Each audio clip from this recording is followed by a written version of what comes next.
Joe, another outstanding Test match, and your team played its full part, but how disappointing to lose 10 wickets on that fairly placid last day pitch. I mean, it's frustrating not to be able to get something from the game today. You know, turn up this morning and really feel like we had an opportunity to win the Test match. And, you know, especially for that opening partnership, I thought was outstanding.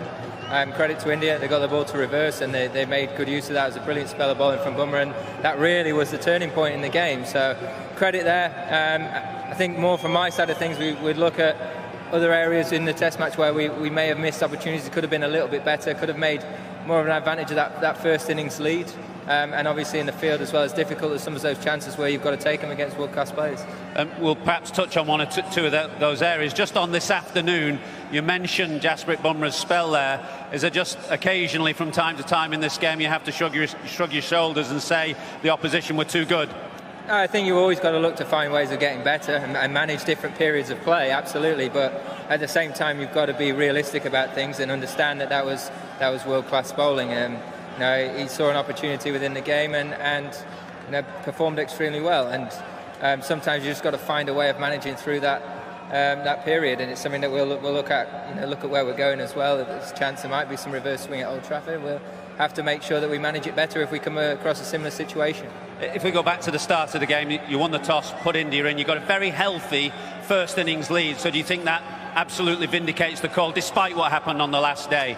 Whenever you lose the game, you can look at the toss. I think more than anything, you look at what lead we had and what we could have potentially had. I think that's the thing that we've got to be a little bit more ruthless there, in my opinion. We've got to make that a 200-run lead instead of a 100-run lead, especially the way the surface was playing. And as I say, it's about those big partnerships. We had a number of good starts and the guys get in and not manage to go on. And I think that's something that we've still got to be clinical at, not get complacent.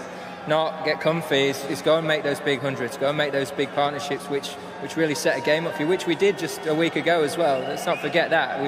We have played some very good cricket, we've done a lot of good things with the bat. And you know, it's important to remember that when we go to Old Trafford as well. So you're pinpointing that area either side of T in the first innings when Ollie Pope fell, then Moeen Ali fell. You felt that 100-run lead could have been pushed to a more significant one. Even earlier than that, I look at my dismissal as well that evening, and you think you go into the end of the day with one less wicket down, it could have looked very different the next morning. So you know, you can pick out individual. I don't think that's the case. I think collectively as a batting group, every single one of us, we've got to really look to, you know, you get to 20-30, you go and make it really count.